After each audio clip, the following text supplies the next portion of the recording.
Students, next topic in our chapter is the distance and displacement. तो student यहाँ पर हमें डिस्टेंस और डिस्प्लेसमेंट के बारे में स्टडी करना है। तो सबसे पहले स्टूडेंट हमारे पास टर्म है डिस्टेंस। तो स्टूडेंट हम डिस्टेंस को पाथ लेंथ भी कहते हैं, यानी डिस्टेंस को हम सिंपली क्या कह सकते हैं, पाथ लेंथ भी कह सकते हैं। इसको हम एक डेफिनेशन के अकॉर्डिंग समझ सकते हैं। It is the length of the actual path traversed by a body between its initial and the final position. यानी स्टूडेंट जो हमारी डिस्टेंस होता है, जो पाथ लेंथ होता है, वो क्या होता है, it is the length of actual path traversed, मतलब ये एक्चुअल पाथ ट्रेवर्स होता है between its initial and the final position. जैसे कि मान लीजिए स्टूडेंट हमने क्या किया, हम ए पॉइंट से इस तरीके से ए से हमें क्या करना है, बी पॉइंट तक जाना है, और हमने क्या किया, पहले इस पॉइंट पर गए, फिर ऐसे गए, फिर ऐसे गए, और फिर इस तरीके से बी पॉइंट पर आए। तो स्टूडेंट जो डिस्टेंस होगा, डिस्टेंस का मतलब है, मान लीजिए मैंने ये वाला B1 पॉइंट कहा, इसको B2 कहा, और इसको क्या कहा, B3। तो स्टूडेंट यहाँ पर ये जो एक्चुअल पाथ लेंथ होगी या फिर एक्चुअल जो मैंने डिस्टेंस ट्रेवल की होगी, वो क्या होगी स्टूडेंट्स, इनिशियली मैं कहाँ से ए से B1 तक गया, यानी ए B1, फिर मैं कहाँ से कहाँ पे गया, B1 से B2, यानी इन दोनों को जोड़ दीजिए, फिर मैं गया B2 से B3, B2 से B3, और फिर B3 से B पॉइंट तक गया। तो स्टूडेंट जो मैंने एक्चुअल में जो पाथ ट्रेवल किया था, जो डिस्टेंस जो मैंने लेंथ ट्रेवल की थी, उस एक्चुअल डिस्टेंस को, मतलब A B1 B1 B2 B2 B3 and B3 से B तक, तो ये जो कंप्लीट जो मैंने एक्चुअल में डिस्टेंस जो पाथ ट्रेवल की है, इसको स्टूडेंट हम क्या कहते हैं, डिस्टेंस कहते हैं। यानी जो एक्चुअल पाथ होगा या फिर एक्चुअल डिस्टेंस ट्रेवल होगी, उसको हम क्या कहते हैं स्टूडेंट, डिस्टेंस कहते हैं, या फिर इसको कह सकते हैं पाथ लेंथ। क्या कहते हैं स्टूडेंट, पाथ लेंथ। तो स्टूडेंट यहाँ पर एक एग्जांपल है, जैसे कि इसमें भी दिया हुआ है। मान लीजिए हमने क्या किया, एक ए पॉइंट से हमने बी पॉइंट तक जाना है, लेकिन हमने क्या किया, हम पहले तो ए से सी तक गए और फिर सी से बी तक गए। तो स्टूडेंट जो हमने एक्चुअल में पाथ ट्रेवल किया, तो वो क्या हुआ, जो डिस्टेंस हमने कवर की वो AC प्लस CB, यानी AC प्लस CB। तो ये जो एक्चुअल पाथ होता है, एक्चुअल पाथ लेंथ होती है, या फिर जो एक्चुअल पाथ ट्रेवर्स्ड होता है, उसको हम स्टूडेंट क्या कहते हैं, डिस्टेंस या फिर पाथ लेंथ। तो स्टूडेंट यहाँ पर जो डिस्टेंस होता है उससे रिलेटेड कुछ टर्म्स हैं। टर्म्स क्या, सबसे पहले तो हमारे पास जो डिस्टेंस होता है, it is a scalar quantity. तो स्टूडेंट यहाँ पर जो टर्म है स्केलर क्वांटिटी, स्केलर का मतलब होता है स्टूडेंट्स ऐसी फिजिकल क्वांटिटी जिसके पास सिर्फ मैग्नीट्यूड हो और डायरेक्शन ना हो। कहने का मतलब क्या है, द फिजिकल क्वांटिटीज, हम इसको कह सकते हैं the physical quantities which have only magnitude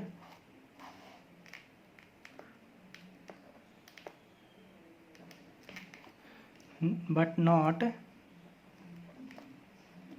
any direction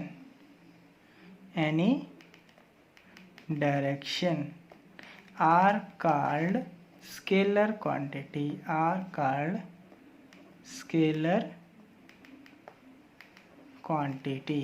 तो स्टूडेंट ऐसी फिजिकल क्वांटिटीज जिसके पास ओनली मैग्नीट्यूड हो, उसके पास कोई डायरेक्शन ना हो या फिर कोई स्पेसिफाइड डायरेक्शन ना हो, तो उसको हम क्या कहते हैं स्टूडेंट, स्केलर क्वांटिटी कहते हैं। तो स्टूडेंट जैसे हमने ए से बी तक जाना था, तो हम पहले तो इस डायरेक्शन में ऐसे गए और फिर इस डायरेक्शन में गए, तो हम कह सकते हैं जब हमने डिस्टेंस ट्रेवल किया या फिर पाथ ट्रेवर्स किया, तो हमने हमारी डायरेक्शन स्पेसिफाइड नहीं थी, यानी ये डायरेक्शन लगातार चेंज हो सकती है, तो हम यहाँ पर डायरेक्शन को इंक्लूड नहीं करते हैं क्योंकि कोई स्पेसिफाइड डायरेक्शन नहीं है कि इस तरीके से हम क्या कर रहे हैं, अपने पाथ को लगातार चेंज करने लग रहे हैं, अपनी डायरेक्शन को लगातार क्या करने लग रहे हैं, चेंज करने लग रहे हैं। तो यहाँ पर जब हम डिस्टेंस की बात करते हैं जो कि एक्चुअल पाथ लेंथ होता है, वहाँ पर हम डायरेक्शन की बात नहीं करते हैं क्योंकि यहाँ पर डायरेक्ट कोई स्पेसिफाइड डायरेक्शन नहीं होती है, कभी इस डायरेक्शन में जा रहा है, कभी इस डायरेक्शन में जा रहा है। और जैसे कि हमने ये एग्जांपल किया था, तो पहले ऐसे गया, फिर ऐसे गया, फिर ऐसे गया और फिर इस डायरेक्शन में, तो कोई स्पेसिफाइड डायरेक्शन नहीं होने के कारण हम डिस्टेंस को क्या कहते हैं स्टूडेंट्स, स्केलर क्वांटिटी कहते हैं। तो स्टूडेंट यहाँ पर हम कह सकते हैं जो हमारे पास डिस्टेंस है, डिस्टेंस कैसी क्वांटिटी होती है, स्केलर क्वांटिटी होती है। और स्टूडेंट अगर हम इसके यूनिट की बात करें एसआई यूनिट की, तो जो डिस्टेंस होता है, डिस्टेंस की एसआई यूनिट हमारी मीटर होती है। और अगर हम इसकी सीजीएस यूनिट की बात करें स्टूडेंट, तो जो सीजीएस यूनिट होती है वो होती है सेंटीमीटर।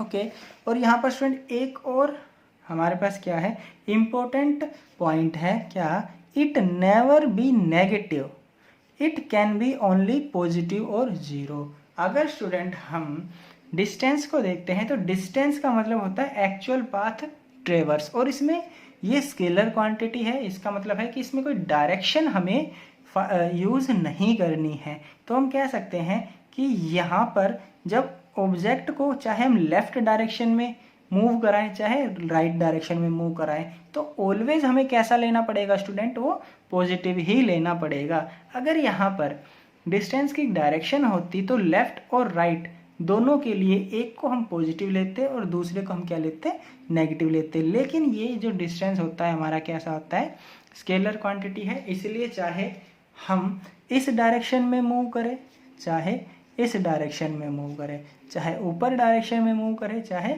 नीचे की तरफ मूव करें, तो स्टूडेंट हर डायरेक्शन कैसी लेनी होगी हमें, हर लेंथ हमारी कैसी होगी, पॉजिटिव होगी, क्योंकि ये एक स्केलर क्वांटिटी होती है। तो स्टूडेंट यहाँ पर ये कभी भी नेगेटिव नहीं हो सकती हमारी डिस्टेंस। और स्टूडेंट ये it can be only positive, यानी पॉजिटिव होगा और जीरो भी हो सकता है। स्टूडेंट जीरो का मतलब ये हुआ कि अगर हम मान लीजिए ये एक कोई पॉइंट है और मैं यहाँ से मूव ही नहीं कर रहा, तो मूव ही नहीं किया, तो इसका मतलब ये हुआ जो मैंने पाथ ट्रेवर्स किया वो कितना हुआ, 0 मीटर हुआ, या फिर 0 यूनिट हुआ, जो भी हम यूज़ कर सकते हैं, मीटर या सेंटीमीटर। तो अगर हम मूव ही नहीं करते तो इसका मतलब ये हुआ कि हमारा एक्चुअल पाथ 0 हुआ, और एक्चुअल पाथ अगर 0 होता है स्टूडेंट, तो हमारा एक्चुअल पाथ अगर 0 हुआ तो डिस्टेंस या फिर जो पाथ लेंथ हम कहते हैं वो हमारा क्या होगा, 0 ही होगा।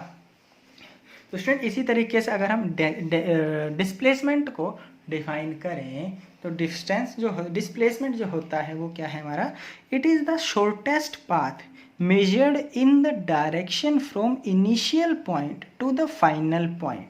कहने का मतलब क्या है, ये जो डिस्प्लेसमेंट होता है वो क्या होता है, it is a shortest path होता है। और ये जो डेफिनेशन में क्या है, in the direction from initial to the final point, और इसकी एक स्पेसिफाइड डायरेक्शन होगी जो कि इनिशियल से फाइनल पॉइंट पर की तरफ होगी। तो मान लीजिए हम क्या कह रहे हैं स्टूडेंट, ये जो हमारे पास डायग्राम था इसमें जो ऑब्जेक्ट था वो ए से सी और सी से बी तक जा रहा था। लेकिन अगर स्टूडेंट अगर हम ए से बी तक के शॉर्टेस्ट पाथ की बात करते हैं तो वो हमारा क्या होता है, ए से सीधा सीधा ऐसे लाइन ड्रॉ करें तो ये जो पाथ हुआ ये हमारा क्या हुआ, शॉर्टेस्ट पाथ हुआ। ये क्या हुआ स्टूडेंट, हमारा शॉर्टेस्ट पाथ हुआ। तो जो ये शॉर्टेस्ट पाथ होगा, ये जो हमारा शॉर्टेस्ट पाथ होगा,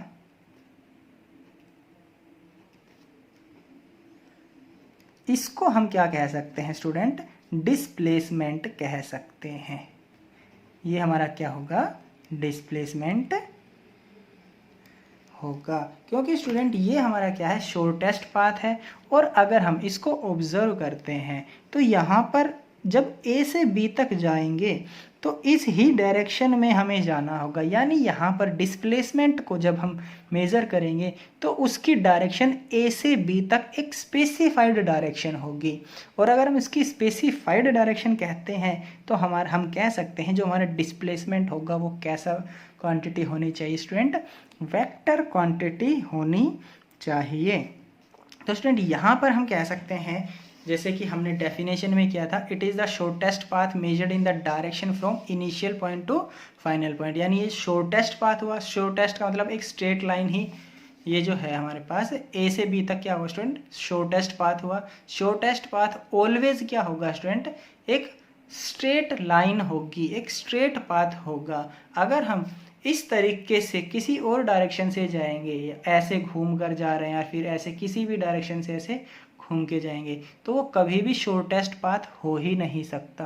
तो स्टूडेंट शॉर्टेस्ट पाथ तो ऑलवेज क्या होगा, एक स्ट्रेट लाइन ही होगा। यानी हमारा डिस्प्लेसमेंट जो कि शॉर्टेस्ट पाथ है ऑलवेज हम कह सकते हैं एक स्ट्रेट लाइन होगा। और यहाँ पर जो डिस्प्लेसमेंट ए बी है हमारा क्या हुआ स्टूडेंट, वो डिस्प्लेसमेंट हुआ। और इसकी स्पेसिफाइड डायरेक्शन हम क्यों कह रहे हैं, क्योंकि जब ए से बी तक जाएंगे किसी शॉर्टेस्ट पाथ से, और वो शॉर्टेस्ट पाथ कौन सा है, ये स्ट्रेट लाइन, तो ये ही लाइन बनेगी, इसके अलावा कोई दूसरी लाइन बन ही नहीं सकती, क्योंकि ए से बी तक ऐसे ही हम जा सकते हैं जो कि शॉर्टेस्ट पाथ है। यानी जो डिस्प्लेसमेंट होगा स्टूडेंट वो हमारा क्या होगा, एक वेक्टर क्वांटिटी होगी। और वेक्टर क्वांटिटी को हम स्टूडेंट डिफाइन कर सकते हैं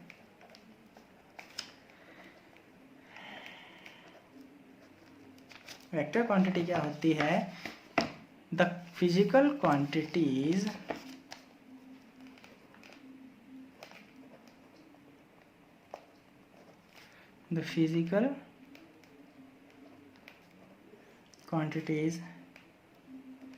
which have both direction as well as magnitude are called vector quantity, तो स्टूडेंट यहाँ पर जो हमारे पास वेक्टर क्वांटिटी होगी, वेक्टर क्वांटिटी हमें क्या होंगी, जिसके पास डायरेक्शन और मैग्नीट्यूड दोनों हैं। तो स्टूडेंट वैसे तो वेक्टर का एक अलग से चैप्टर हम आगे नेक्स्ट पढ़ने वाले हैं, कुछ पॉइंट्स हम वेक्टर्स के बारे में पढ़ने वाले, लेकिन यहाँ पर हम सिर्फ डेफिनेशन को समझ सकते हैं कि वेक्टर क्वांटिटी हम किसको कहते हैं, जिसके पास डायरेक्शन और मैग्नीट्यूड दोनों हो। तो स्टूडेंट यहाँ पर अगर हम ये कहें कि जब ए से बी तक जा रहे थे तो ये स्पेसिफाइड डायरेक्शन तो ये हुई, और अगर हम ए से बी तक जा रहे थे तो स्पेसिफाइड डायरेक्शन तो ये हुई ए से लेकर बी तक। और जो मैग्नीट्यूड होगा, तो मैग्नीट्यूड स्टूडेंट क्या होता है, मैग्नीट्यूड होता है कोई भी पाथ लेंथ, जो कि हमारी ये कोई भी मैग्नीट्यूड का मतलब होता है परिमाण का मतलब क्या है, ये जो लेंथ की वैल्यू है ए से बी तक, जो इसकी वैल्यू हमें मिलेगी, मान लीजिए 1 मीटर 2 मीटर 3 मीटर या फिर सेंटीमीटर में जो भी हमें मिलेगा, तो वो जो पॉइंट में जो हमें वैल्यू मिलेगी ये कितना मीटर होगा या फिर कितना सेंटीमीटर, जो भी हम किसी भी यूनिट में यूज़ कर सकते हैं, वो हमारा क्या होता है, मैग्नीट्यूड होता है। जैसे कि मान लीजिए यहाँ से यहाँ तक जब हम जा रहे थे तो मान लीजिए 2 सेंटीमीटर हुआ, क्या हुआ स्टूडेंट, यहाँ पर हमने कह दिया 2 सेंटीमीटर, तो ये जो 2 सेंटीमीटर यहाँ से यहाँ तक होगा वो क्या हुआ, हमारा मैग्नीट्यूड हुआ। ये हमारा क्या हुआ स्टूडेंट, मैग्नीट्यूड हुआ। और अगर डायरेक्शन की बात करें तो ए टू बी हमारी क्या है, डायरेक्शन है। और अगर हम डिस्टेंस की बात करें तो डिस्टेंस हमारी क्या थी, पहले हम ए से सी गए थे और सी से बी जा रहे थे, तो ये जो कंप्लीट लेंथ होगी, मान लीजिए ये हमारा 3 सेंटीमीटर है, ये हमारा 2 सेंटीमीटर है, तो 3 + 2 हमारा कितना हो जाता है स्टूडेंट, यहाँ पर 5 सेंटीमीटर। तो ये 5 सेंटीमीटर डिस्टेंस का मैग्नीट्यूड होता, 5 सेंटीमीटर किसका मैग्नीट्यूड होता, डिस्टेंस का मैग्नीट्यूड होता। और अगर हम डिस्प्लेसमेंट की बात करें तो यहाँ से यहाँ तक की जो मैग्नीट्यूड होता वो हमारा डिस्प्लेसमेंट का मैग्नीट्यूड होता, क्योंकि ये शॉर्टेस्ट पाथ होता है। तो स्टूडेंट यहाँ पर और भी हमारे पास कुछ पॉइंट है। इट्स एसआई यूनिट इस मीटर, जैसे डिस्टेंस की एसआई यूनिट मीटर होती है, इसी तरीके से डिस्प्लेसमेंट की एसआई यूनिट भी मीटर होती है। And it may be positive, negative और ज़ीरो। तो स्टूडेंट यहाँ पर जो हमारा डिस्प्लेसमेंट होता है ये पॉजिटिव भी हो सकता है, नेगेटिव भी हो सकता है और ज़ीरो भी हो सकता है। लेकिन अगर हम डिस्टेंस की बात करते हैं तो डिस्टेंस नेगेटिव नहीं हो सकता। तो स्टूडेंट यहाँ पर देखते हैं कि हमारा ये जो डिस्प्लेसमेंट है पॉजिटिव या नेगेटिव कब पॉसिबल है। तो मान ली देखो स्टूडेंट, हमें पता है कि जो हमारा डिस्प्लेसमेंट होता है एक वेक्टर क्वांटिटी होती है। तो वेक्टर का मतलब है डायरेक्शन का भी फर्क पड़ेगा। मान लीजिए हमारा क्या है, ये x है, ये y है, ये -x है और ये क्या है -y। तो मान लीजिए स्टूडेंट हम इस पॉइंट से यहाँ से चले और ये हमारे 1 सेंटीमीटर के क्या है, इस तरीके से पॉइंट है। ये 1 सेंटीमीटर, ये +1 सेंटीमीटर, +2 सेंटीमीटर, +3 सेंटीमीटर, इस तरीके से ये -1 सेंटीमीटर हुआ, ये -2 सेंटीमीटर और ये -3 सेंटीमीटर। ओके स्टूडेंट, तो मान लीजिए हम ये ओरिजिन से चलना स्टार्ट हुए। तो अगर स्टूडेंट मैं मान लीजिए यहाँ से चल के यहाँ तक आता हूँ, तो यहाँ से जब मैं यहाँ तक जाऊँगा तो मेरा डिस्प्लेसमेंट क्या हुआ स्टूडेंट, अगर मैं यहाँ से यहाँ तक जा रहा था तो डिस्प्लेसमेंट होगा स्टूडेंट मेरा 3 सेंटीमीटर। कैसा, पॉजिटिव में, क्योंकि मैं पॉजिटिव में जा रहा हूँ। इनिशियल पॉइंट ये था, फाइनल पॉइंट ये था। तो यहाँ से यहाँ तक की जो डिस्टेंस हुई हमारी कितनी है स्टूडेंट, मैं पॉजिटिव में गया तो मेरा डिस्प्लेसमेंट पॉजिटिव हुआ, कितना 3 सेंटीमीटर। लेकिन स्टूडेंट अगर मैं ये कहता हूँ मैं ऐसे गया और फिर घूम फिर के वापस इसी पॉइंट पे आ गया, क्या हुआ, मैं यहाँ से चलना स्टार्ट हुआ और फिर घूम फिर के मैं वापस इसी पॉइंट पे आया और इसी पॉइंट पे आ गया। तो स्टूडेंट मेरा इनिशियल पॉइंट और जो फाइनल पॉइंट होगा वो क्या हो जाएगा स्टूडेंट, सेम ही हो जाएगा। अगर हम ये क्या हो जाएगा स्टूडेंट, सेम हो जाएगा, क्योंकि हम क्या हुए, इनिशियल पॉइंट और फाइनल पॉइंट क्या हो चुका है, सेम हो चुका है।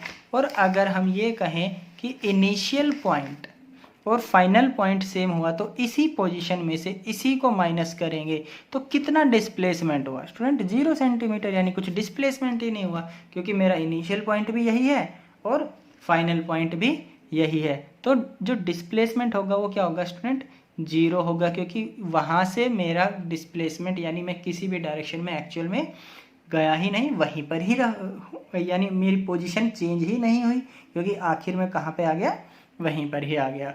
ठीक, ओके। इसके बाद अगर मैं ये कहता हूँ स्टूडेंट कि मैं घूम फिर कर इस तरीके से यहाँ पे चला गया, तो अगर मैं इस डायरेक्शन में जा रहा हूँ तो देखो हमें पता है स्टूडेंट जो हमारा डिस्प्लेसमेंट होता है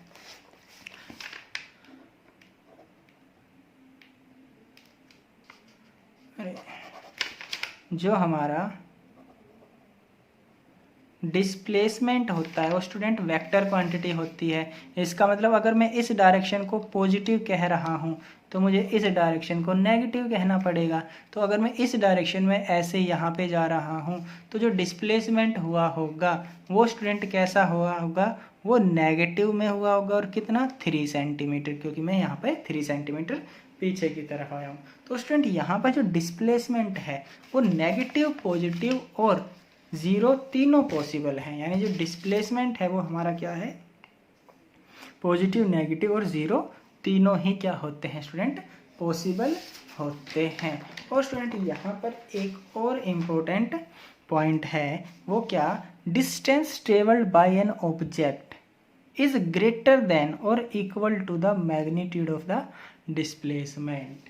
स्टूडेंट ये जो पॉइंट है ये क्या है, जो भी डिस्टेंस ट्रेवल्ड होती है ये हमेशा क्या रहेगी, या तो ग्रेटर देन रहेगी या फिर इक्वल टू रहेगी, किससे, मैग्नीट्यूड ऑफ डिस्प्लेसमेंट से। इसको हम कैसे समझ सकते हैं स्टूडेंट, अगर मान लीजिए हमें क्या करना है, ए पॉइंट से बी पॉइंट तक जाना है, ए से बी तक, ठीक है, और हमने कह दिया यहाँ से यहाँ तक की डिस्टेंस क्या है, 5 सेंटीमीटर है। मैं क्या किया, ऐसे मान लीजिए 4 सेंटीमीटर में यहाँ पे गया सी पॉइंट पे, फिर मैं यहाँ पे 3 सेंटीमीटर डी पॉइंट तक गया और फिर मान लीजिए 3 सेंटीमीटर में ऐसे आ गया, 3 सेंटीमीटर, फिर वापस बी पॉइंट पे आ गया। तो स्टूडेंट अगर मैं यहाँ पर डिस्टेंस की बात करता हूँ, क्या करता हूँ, डिस्टेंस की बात करता हूँ, तो जो मेरा डिस्टेंस होगा या फिर जो एक्चुअल पाथ होगी वो क्या होगी, ए से सी, फिर सी से डी, फिर डी से बी, यानी 4 सेंटीमीटर, 3 सेंटीमीटर, 3 सेंटीमीटर, जो कि हमारा कितना हुआ, 10 सेंटीमीटर। लेकिन स्टूडेंट अगर मैं यहीं पर डिस्प्लेसमेंट की बात करता हूँ तो डिस्प्लेसमेंट का मतलब होता है शॉर्टेस्ट पाथ, यानी यहाँ से यहाँ तक का शॉर्टेस्ट पाथ, और यहाँ से यहाँ तक का शॉर्टेस्ट पाथ तो मैं पहले ही 5 सेंटीमीटर कह चुका हूँ। तो डिस्प्लेसमेंट क्या हुआ स्टूडेंट, ये हुआ हमारा 5 सेंटीमीटर। तो देखो यहाँ पे जो डिस्टेंस होगा वो हमारा क्या आ रहा है, डिस्प्लेसमेंट से ज़्यादा आ रहा है। ओके, अगर हम यहाँ पर एक और एग्जाम्पल लेते हैं, क्या कि एक पॉइंट ए है और दूसरा पॉइंट क्या है, बी है। यहाँ से यहाँ तक की डिस्टेंस मैंने वही 5 सेंटीमीटर कही। अब जो ऑब्जेक्ट एक्चुअल में जो मूव कर रहा है वो स्ट्रेट पाथ ऐसे ही चला गया, वो ऑब्जेक्ट स्ट्रेट लाइन में ही मूव किया, यानी अगर वो स्ट्रेट लाइन में अगर मूव करेगा, स्ट्रेट लाइन में क्या कर रहा था, वो मूव कर रहा था, तो जो एक्चुअल पाथ होगी वो क्या होगी, यही होगी, यानी जो डिस्टेंस होगा वो भी आपका क्या हुआ, 5 सेंटीमीटर हुआ, क्योंकि वो एक्चुअल में स्ट्रेट पाथ में गया था और स्ट्रेट पाथ हमारा यहाँ से यहाँ तक का था। और डिस्प्लेसमेंट भी हमारा क्या हुआ स्टूडेंट,